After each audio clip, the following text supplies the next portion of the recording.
Okay. And we'll do introductions. So Renee, if you could introduce yourself. Okay. Renee Bolio Bangs, Indigenous Jaganashamung. My birth name is Renee Bolio Banks. I'm from Leech Lake Nation, Eagle Clan. I've been at NACC for about going on 4 years now, and I'm one of the elders here, and I work with our relatives offering spiritual care. It's nice to have all you today. Thank you. Thank you. And Dr. Robbie? Yeah, hi, I'm Kari Robbie. I'm a family practice and addiction medicine physician, and I've worked here now for 20 years, and I work in our MAT program as well as seeing patients for primary care. And Nikki? Hi, I'm Nikki Jardina. I am the infectious disease nurse at NACC. And Lindsay? I'm Lindsay Kinkuni. I'm the community and tribal engagement specialist here at NACC. And Michelle? Hi, everybody. I'm Michelle Corcoran. I'm a nurse manager here for the MAT program at NACC. And my name is Tina. I am the harm reduction supervisor here at NACC. And Lindsay's going to share some slides. We're just going to go through a few things before we hand it over to our speakers today. So we are going to be hearing from Antonia and Karina and Christy from, I think, the Mayo Clinic. We're going to be hearing about a Facebook program supporting American Indian women in recovery. A little bit about Native American Community Clinic for those who are new. We are located in Minneapolis on Franklin Avenue. We are a federally qualified health center. We offer a range of services, primary care, medication for opioid use disorder, and other medication-assisted treatments, infectious disease intervention and treatment, social service support, dental, behavioral health. We have an intensive outpatient program. We have some spiritual care providers and traditional healing services, as well as some other health promotion and maintenance programs, and we do some street outreach. I'll hand it over to Lindsay now to do some announcements. Yeah, so some session guidelines. Please note protected health information. We ask that you mute yourself if you're not speaking. You're always welcome to eat your lunch during this time. And then if you could, in the chat function, if you could tell us who you are, so your name, title, organization, and your email, so that I can email you the survey information at the end. Some announcements. So our upcoming ECHO sessions. So next one will be March 15th, and that will be with Dr. Stately. And he's going to be talking about the National Native HIV/AIDS Awareness Day, which is on the 20th, but our ECHO will be ahead of that on the 15th. And then April 5th, Dr. Kaz Nelson will be talking to us about borderline personality disorder and treatment. This is just a list of a few other ECHOs that we recommend. Indian Country ECHO has many, many ECHOs to take a look at regarding OUD and MOUD treatment. We do offer CE credits for those who are eligible. We just ask that you do fill out the survey that I'll send out to you. So it's important if you could leave me your email in the chat, that would be great.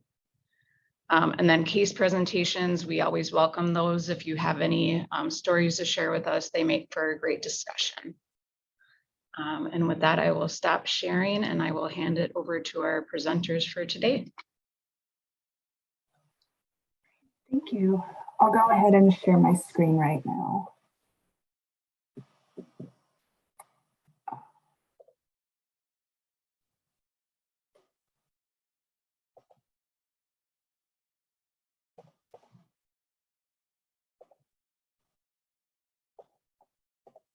All right, while she's pulling that up, I'll go ahead and start with the introduction.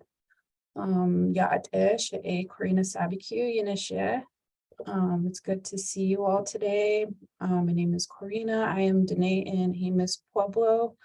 I do work at the Mayo Clinic, and I will be presenting today along with my colleague, Antonia Young.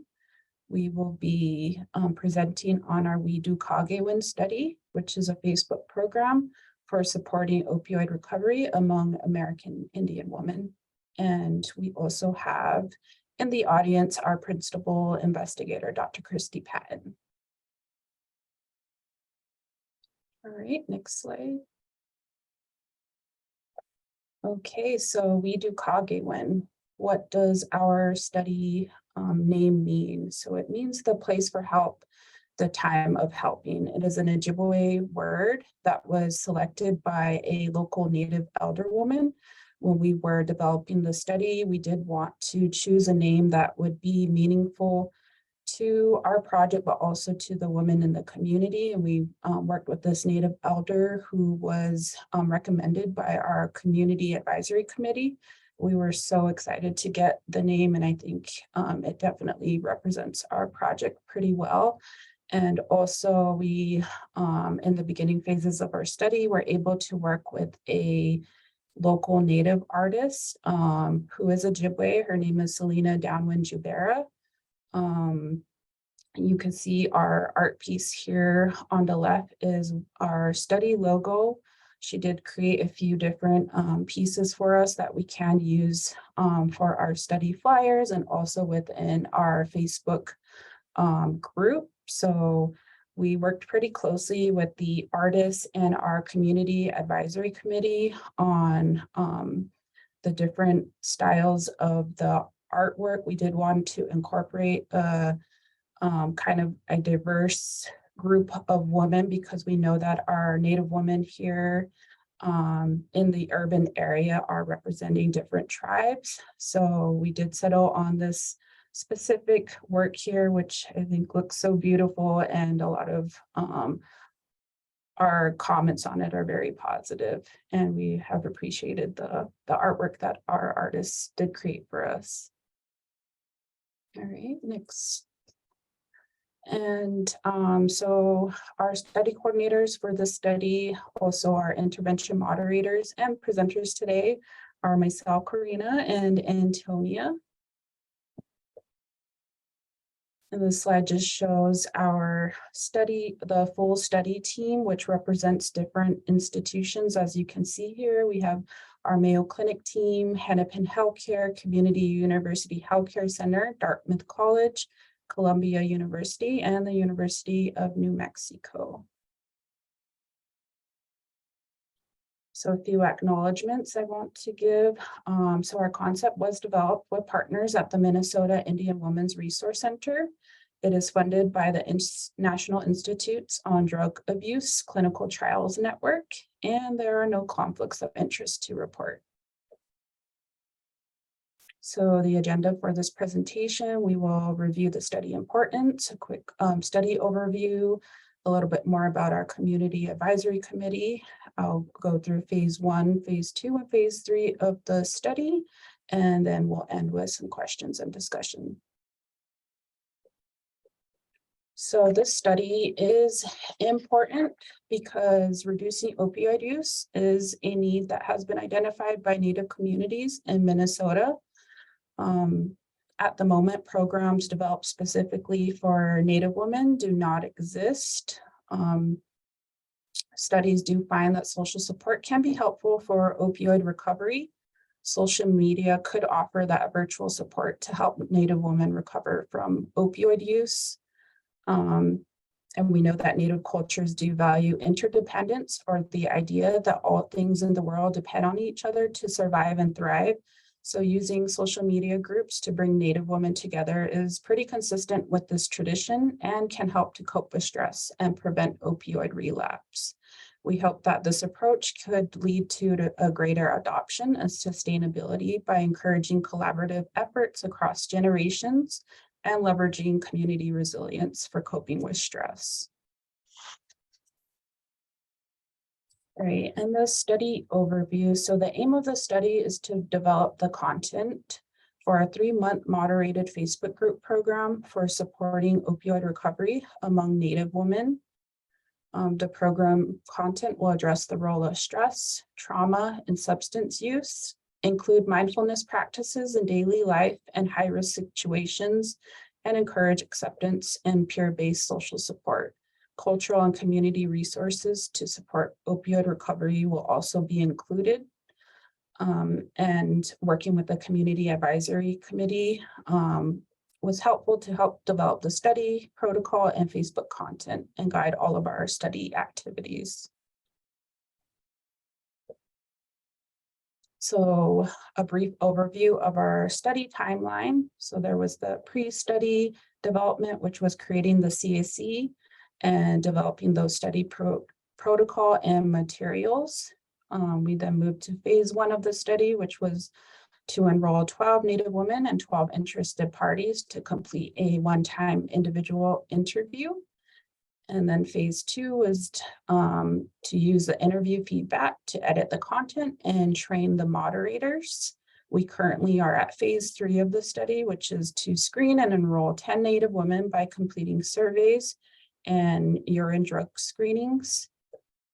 They will then move into the beta test, the Facebook program, for 30 days with the 10 Native women, and then complete the follow-up survey and urine drug screens with these 10 Native women. And at the end of the study, we plan to create a dissemination newsletter.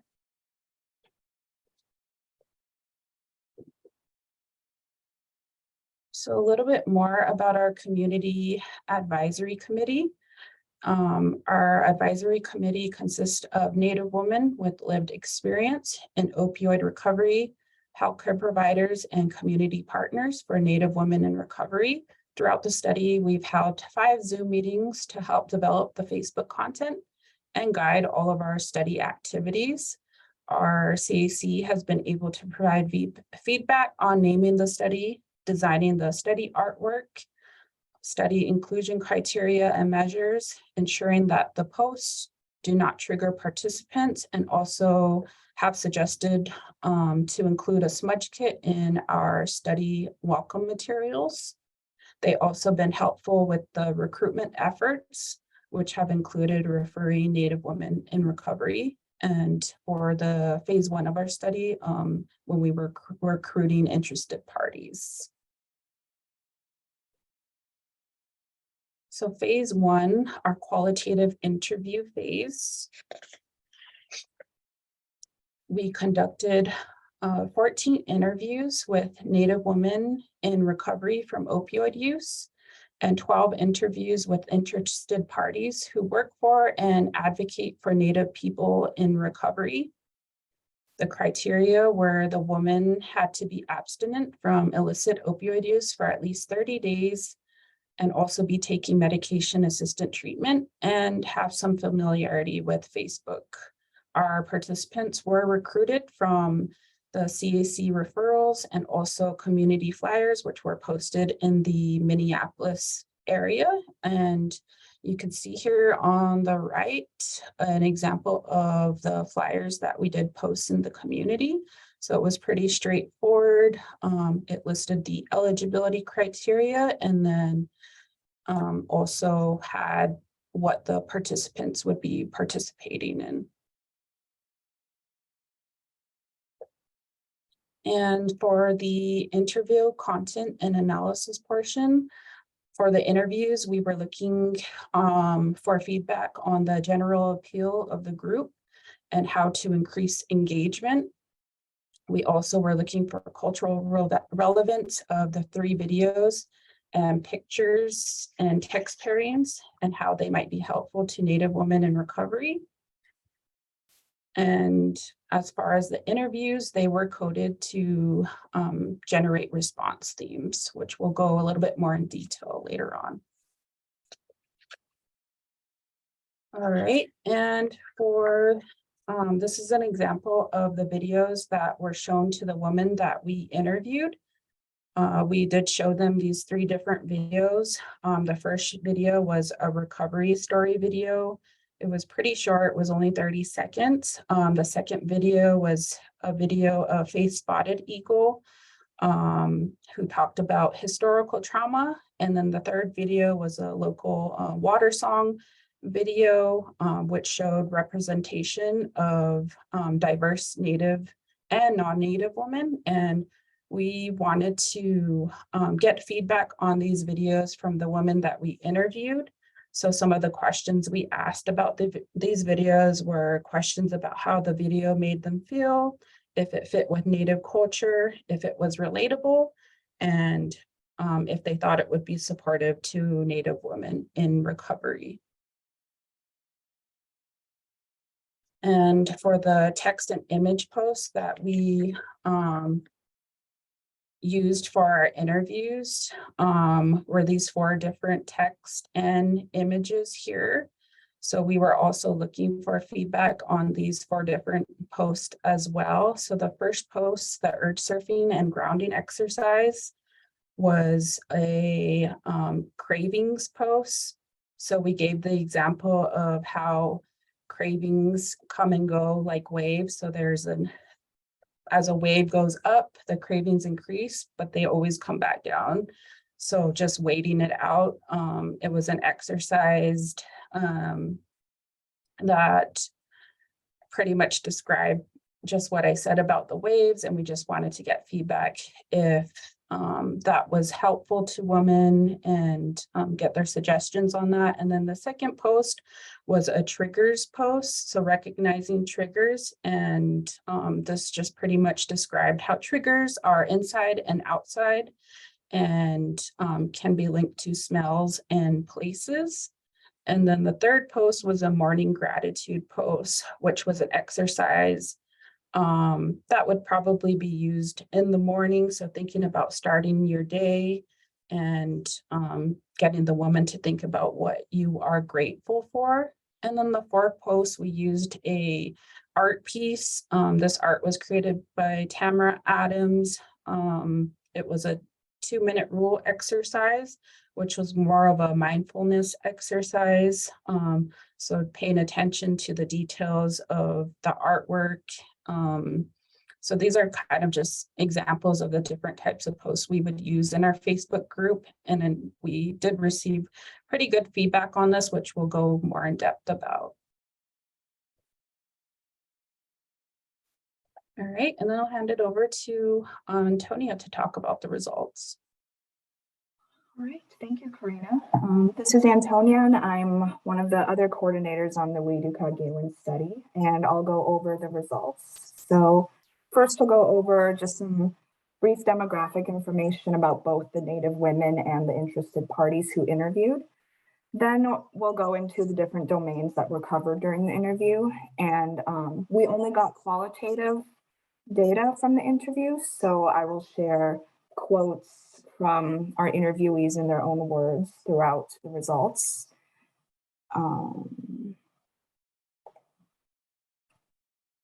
Okay, so these are kind of a summary of the demographics that we gathered. So for the Native women in recovery, we ended up accruing 14. So we got 14 interviews. The average age was typically on the younger side. The average age was 36.4 years with a range of 23 to 48 years old. The average months in recovery from opioids was around 6.4 months. Most weren't married, and a variety of occupational statuses and educational attainment was represented. For interested parties, we had 5 women and 7 men. Most identified as Native, and they represented a variety of roles in supporting Native people in recovery, including healthcare providers, social workers, community services, having Native friends and family in recovery, and also working in advocacy as well. For Native women, the average interview length was around 78 minutes, and the average interview length for interested parties was 111 minutes. All right. So when we asked about the general appeal of the Facebook group, kind of the concept of a group just for Native women in recovery, the feedback was really positive. For Native women in recovery, a lot of them did talk about the Native only aspect. As you can see, this Native woman in recovery said, a lot of women will just come because it's Native American based. Like for myself, I won't go to a Facebook page if there's other ethnicities. What you're doing right now has never really happened before. What you're doing, it will entice people to come to your group, even without the extra words and whatnot. So there was an inherent, kind of with the concept of the group itself, there was an inherent interest. They overall thought it would be a much more trusting environment if it was just for Native women. For interested parties, a lot of them did appreciate the novelty of the group. Like this interested party mentioned, they could consider it a private space away from the treatment program they're already in. So kind of looking at it as a supplement to treatment. And it could be a good way for Native women to have a separate space that they can kind of keep private. Regarding fit with Native culture, almost all content was either perceived to fit Native culture, kind of talking about Native traditions that already exist, or at least not contradict it. We received almost no feedback about the group or the content not fitting with Native culture or going against values. And finally, we asked for one word that Native women and interested parties thought of the concept. And as you can see, all of the words were very positive. A couple of the ones that were repeated the most were support, pride, and hope.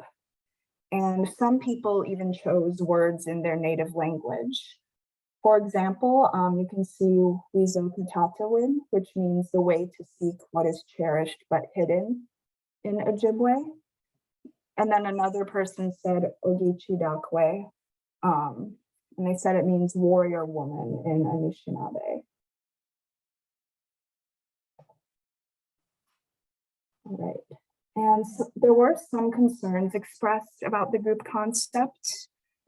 For Native women in recovery, kind of going back to how they would, a group just for Native women in recovery would be more trusting. There is still the confidentiality concern. One woman mentioned that Native American women are very discreet, worried about people judging them, and being afraid to share things with anybody other than their own people.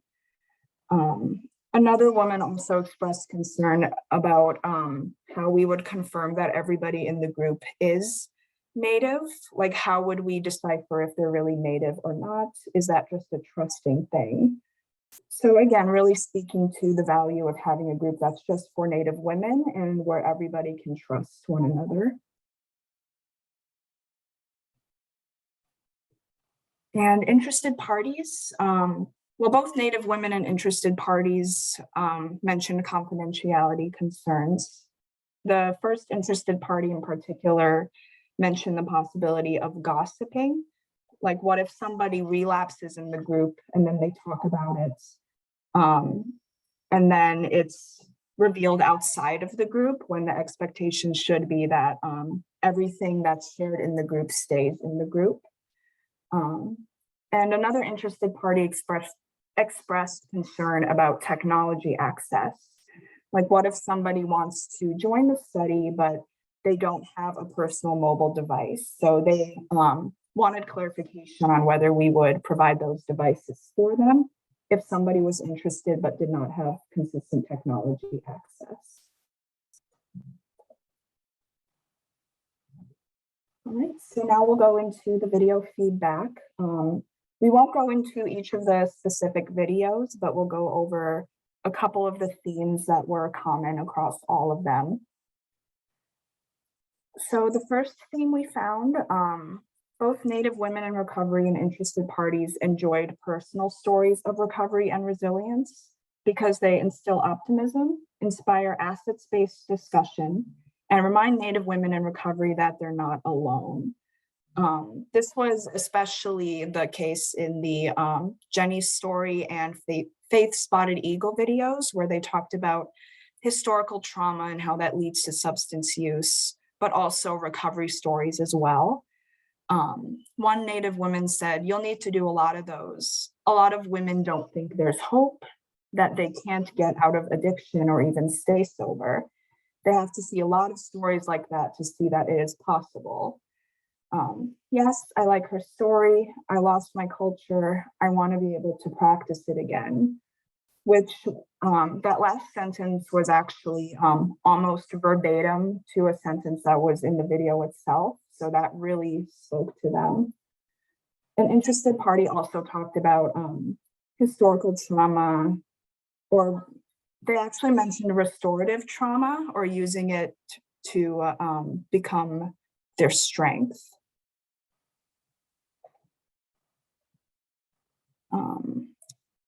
And the water song received the most mixed response from our interviewees. The water song revealed the importance of authentic representation of Native people and traditions.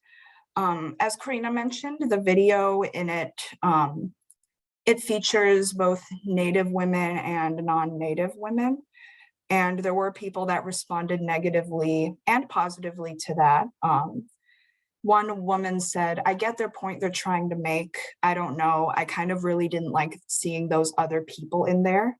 And one interested party said that the overall atmosphere of the video was way too new age. So that video, it really revealed, like what it says on the slide, the importance of authentic representation and making sure we're representing traditions and Native people. All right, so based on that feedback, we did bring the water song video to the CAC when we presented our preliminary results to them. And here are just a handful of their suggestions. So they suggested that we involve local elders or groups to select a water song. This particular water song was Algonquin, but they mentioned a couple of Native elder women in the community that lead water walks that we could reach out to select maybe a different video or a different water song.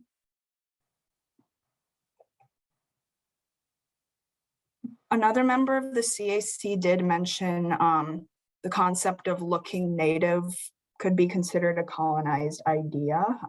It wasn't explicitly mentioned in the video whether certain women were non-Native or Native.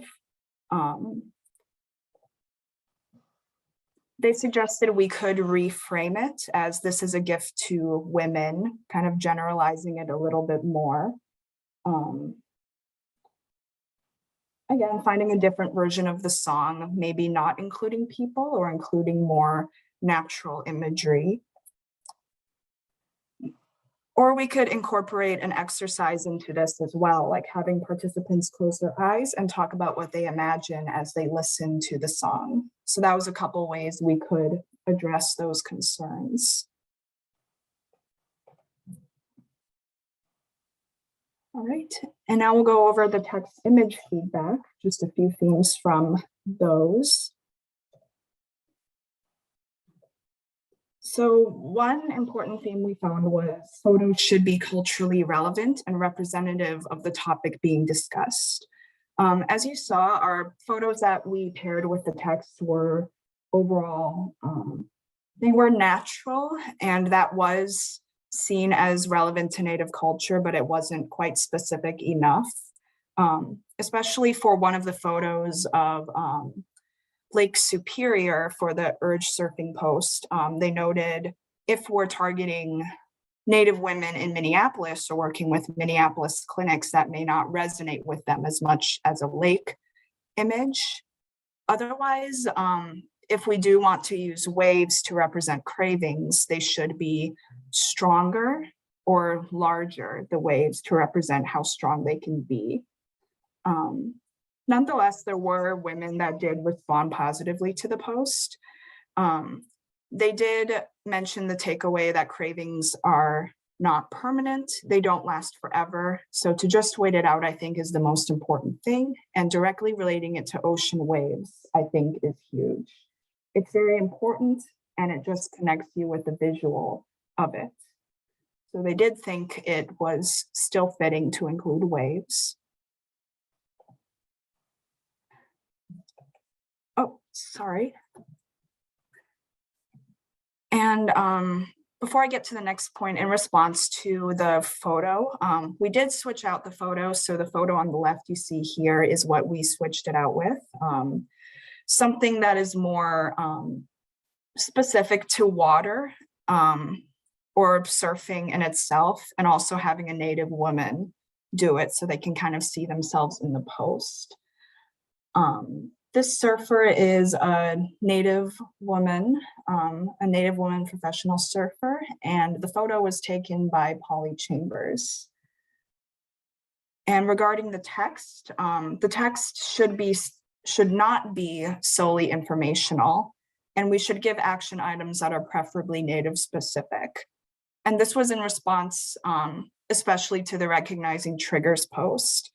As Karina mentioned, we talked about how triggers can be inside and outside of us.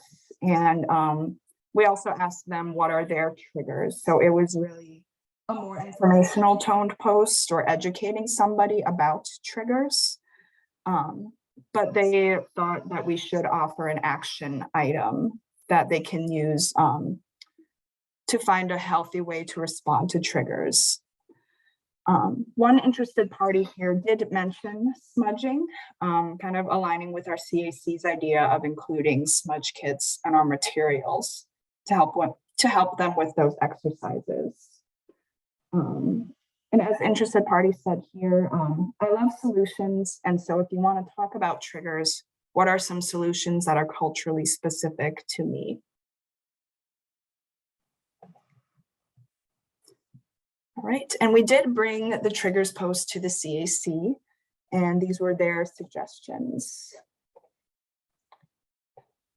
So because this would be a potentially difficult topic for the women in the group, we should establish a group agreement at the start of the group, kind of what the expectations are as far as conversations about difficult topics and the comfort level of the women in talking about those topics.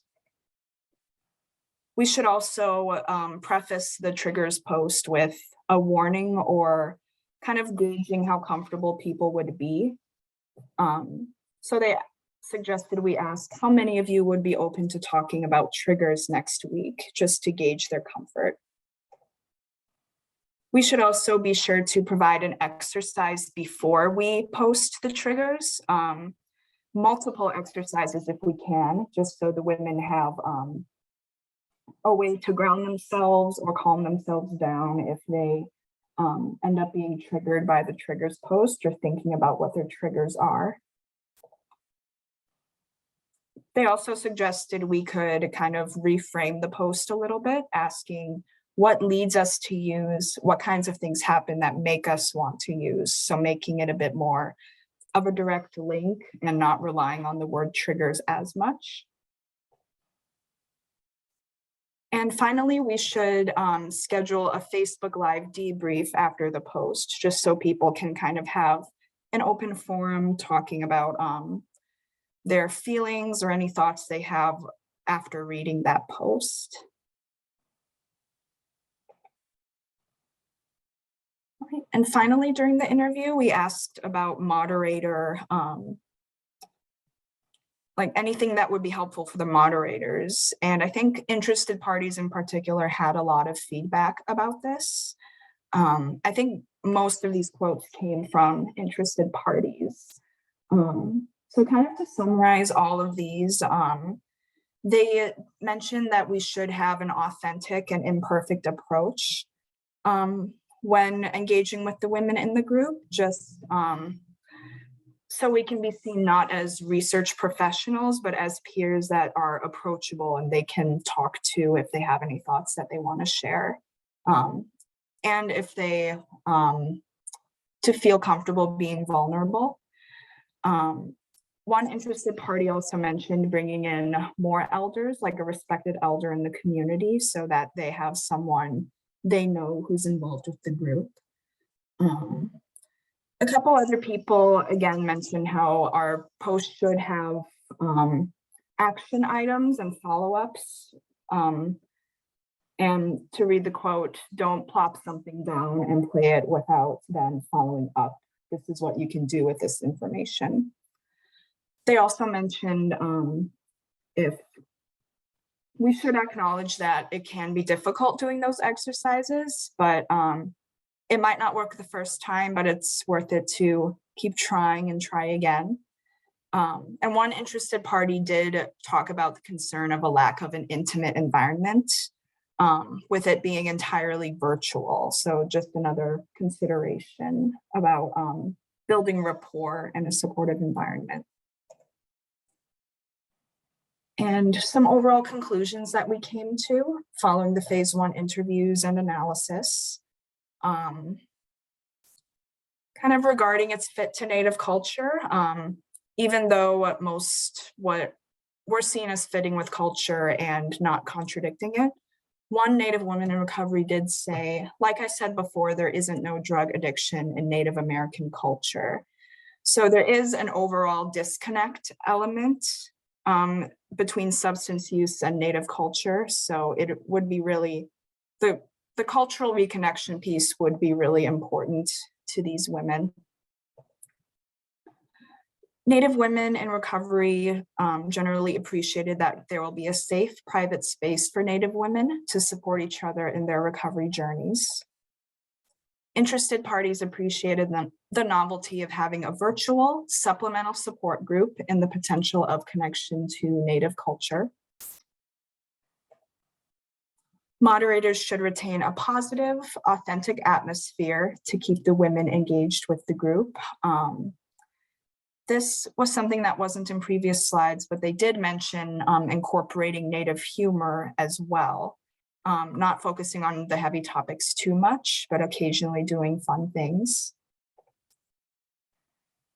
And the results were shared with the CAC members for interpretation and to help us with our content refinement. And this phase was submitted to the American Journal of Health Promotion under this title, kind of going into more detail about the themes and the overall community-based participatory research process. And we're still awaiting review on that. And I'll turn it back over to Karina. All right, thank you, Antonia. I do want to add before I move on to phase 2, just as part of the feedback that we received. So like we said, we received the feedback on the Facebook group from our interviews, our qualitative interviews from the women and our interested parties, as well as our community advisory committee. But I forgot to put a slide in here, but we also did present the study in the beginning phases to the Healthy Nations Advisory Board committee, which is like a regional advisory board that has representation from the tribes here in Minnesota. So the tribal health directors do attend that. We presented the study and were able to gain some pretty good feedback as we were creating this project. So one of the feedbacks that I do remember did come from one of the elders that was present at that advisory board, which had commented on the need for a safe space for women to feel comfortable to attend. So they mentioned supporting the virtual support platform because there are women that do attend Native specific support groups that are in person, but there's a mix of men and women and don't always feel comfortable attending those. So it just reassured us that this platform was a good way to go about it. But with that, so going into phase 2, I'll talk a little bit more about the content refinement and our moderator exchanges. So the content refinement was based on our interview and CAC feedback. So one of the feedback that we received was on the challenging topic. So when we are planning our post, some of the more challenging topics should be scheduled toward the middle of the group, instead of starting off our Facebook group with more challenging conversations, kind of just building that trust in the beginning of the Facebook group would be best. So we did incorporate that. And then Jenny's story, like I had mentioned, was only a 30-second clip. We did take the feedback we received and switch that to a longer version, as many of the women were interested in seeing the longer version of that video.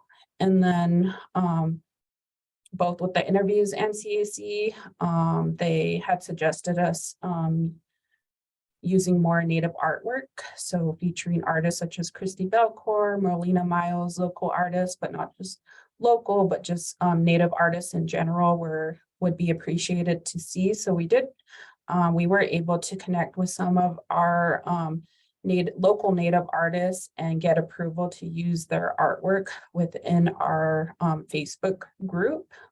So we have found quite a bit of that, and I think will be appreciated by our members. And then also feedback from our CAC we received was, when discussing our triggers posts, it would be good to give a 1-week notice before going into those discussions, just so they're prepared to have that conversation. And then our study team did meet to continue to refine the content library of the Facebook postings, and also to create a tentative post schedule. And kind of like Antonia mentioned previously, on some of the content that we have refined was rephrasing some of the text for our posts. So you can see here on our recognizing triggers post, we did change the photo, and then also kind of change the text that went along with that, so that instead of it saying recognizing triggers, it would be responding to triggers. So not just recognizing, but how to respond to the posts. So not just having an informational post, but something that can be responsive. So you can see the difference here. How we ended the recognizing triggers post was, what are your triggers? And then when you look at the responding to triggers post, we left this with, what are some healthy ways to respond to the things in life that make you want to use? And I think that will have a better response than just letting the woman recognize what their triggers are and not having an action to that. Okay, and then as far as our moderator exchanges, we did meet with external experts in opioid recovery and Native American culture to host moderator exchanges. So we called these moderator exchanges instead of moderator trainings, because we wanted to format these as a bi-directional sharing of information and expertise rather than a lecturer talking at us. So within these conversations, we did have 5 different areas of focus. So the first one was supporting recovery from opioid use. Second was culture and gender considerations for delivery of substance use interventions with Native women. 3 was teaching mindfulness for communication skills for health behavior change. And 5 was online community management and moderator principles. Okay, and phase 3, which is our beta tests, phase group phase. So an overview of our beta test phase. We are looking at enrolling 10 Native women in recovery to participate in this 30-day beta test Facebook group. So in addition to the Facebook group, participants will complete surveys and a urine drug test at baseline and at follow-up to assess their opioid abstinence. Antonia and myself will post new content up to once a day, but participants will be encouraged to talk amongst themselves. We will be using motivational interviewing techniques when responding to our participants.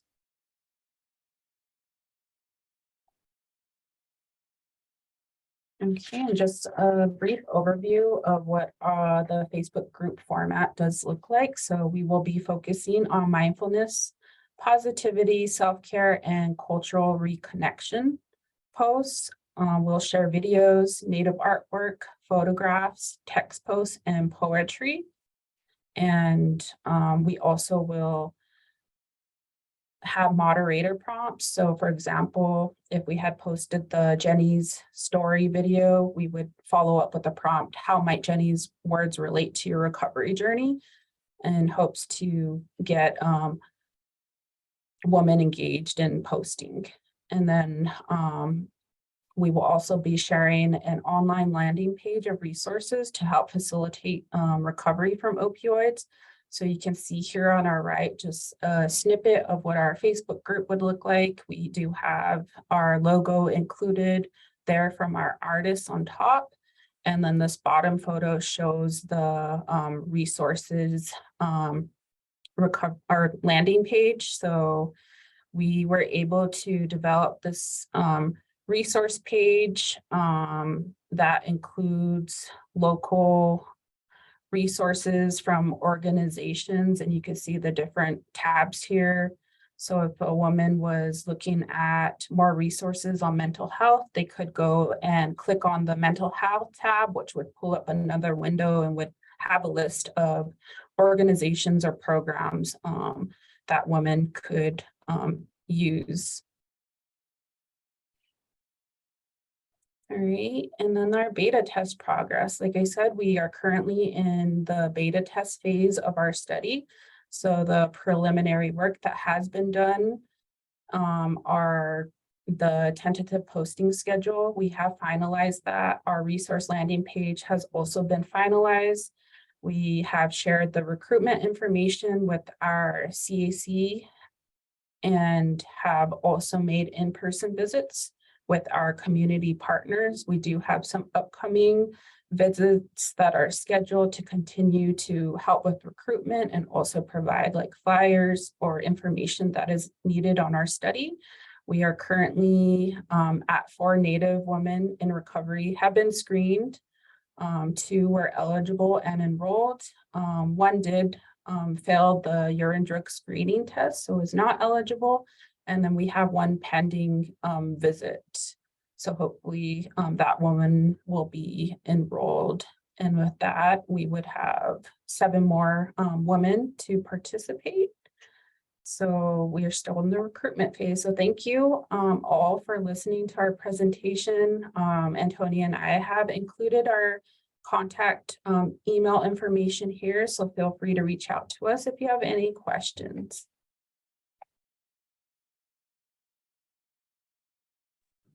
Well, I think we're gonna do some question and answer. Thank you so much for that. I'll just step in and question first. I was just curious, and I don't know, forgive me if you mentioned this and I didn't see it, but what, like, if women had to be abstinent for 30 days prior to the study to enter it. It sounds like, and then was there any ongoing tracking of use during the study? And was there like, if someone began using during the study, was their feedback still taken into account? Kind of how did that work during the study? So we did not track their use after they were enrolled. We just asked at screening. Got it. Thank you.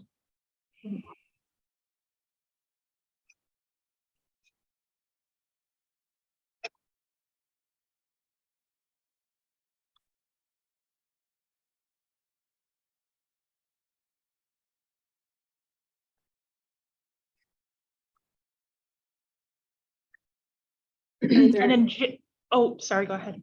No worries. I was just going to ask if there are any other questions. I'm kind of skimming through the chat here. Yeah, I was just going to read aloud Jace's question, which was responded to by Antonia, but about the importance of involving Two-Spirit people in the study, or discussing the topic of having Two-Spirit people attend the women's groups. And not only that, just having two-spirit people part of the study itself, right? Because two-spirit people, a two-spirit woman, a two-spirit, they should be included in this, I would think, because we're part of the community. And to leave two-spirit people out or non-binary people out, non-binary Native people out would be an injustice and inservice and leave out a whole part of the community, in my opinion.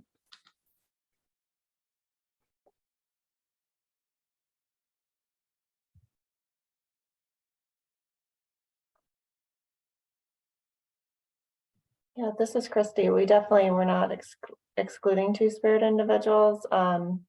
Just, you know, obviously didn't make a particular effort to recruit them though. So if you have ideas, certainly we are inclusive with our Facebook group as well. But it looks like there were no two-spirit individuals who participated in the interviews, but certainly not, they weren't excluded if they wanted to participate. Okay, well, if you're ever looking for two-spirit people to be included in your studies and to be included in these programs, please reach out to two-spirit people that are in the system and can reach out to community members. I'm more than willing to reach out to the two-spirit community and have them involved because they need their voice heard as well. That would be wonderful. So right now we are recruiting. So if we could send you the information, that would be super helpful. Absolutely. The Healthy Nations Advisory Board actually encouraged us to, just the way we're asking about gender for inclusion. So they really helped shape that so that we are inclusive. It's just unfortunately we weren't reaching two-spirit individuals, but not intentionally. So yeah, any assistance would be fantastic. Thank you so much. And Thank you. also, I wanted just to say too, that many of our community partners on this call, including NACC partners. So we really appreciate all of the help with our community advisory committee and recruitment for the qualitative interviews, and even now with the beta testing. So thank you so much. Yeah, Jace, I can make sure that you get connected and that you have their contact info.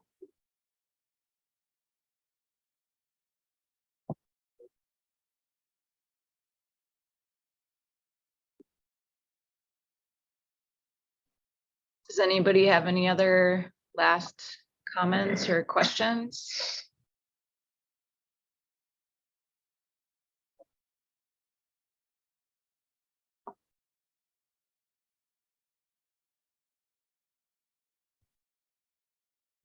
I have a question. I was wondering, I know that earlier you had said that there's like the recognition of barriers to access this, like with technology. Are there like ways for people to like connect, like maybe with like library resources or just like a list for people who might not have a phone or computer to be able to join this that you give out? Or like more community resources or people could access those things?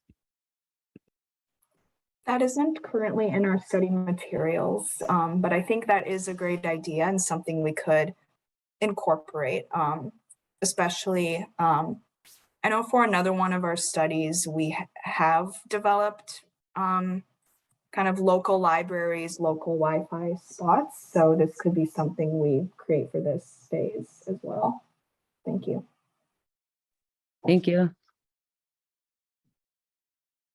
It looks like there's another question from Charity. Are the participants only in your area or can women join from tribes throughout the country?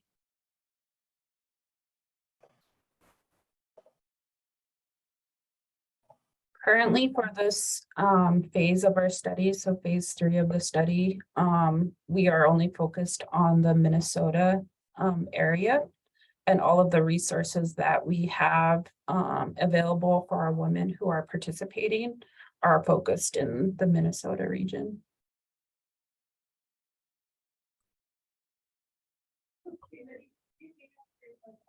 Yeah, we do hope to eventually expand this once we show that it's feasible and acceptable to women. So that's our future plan for sure. We would need more partners across the country too, just to do some of the urine drug screens and things like that. So we kept it more local just for study staff, logistic wise.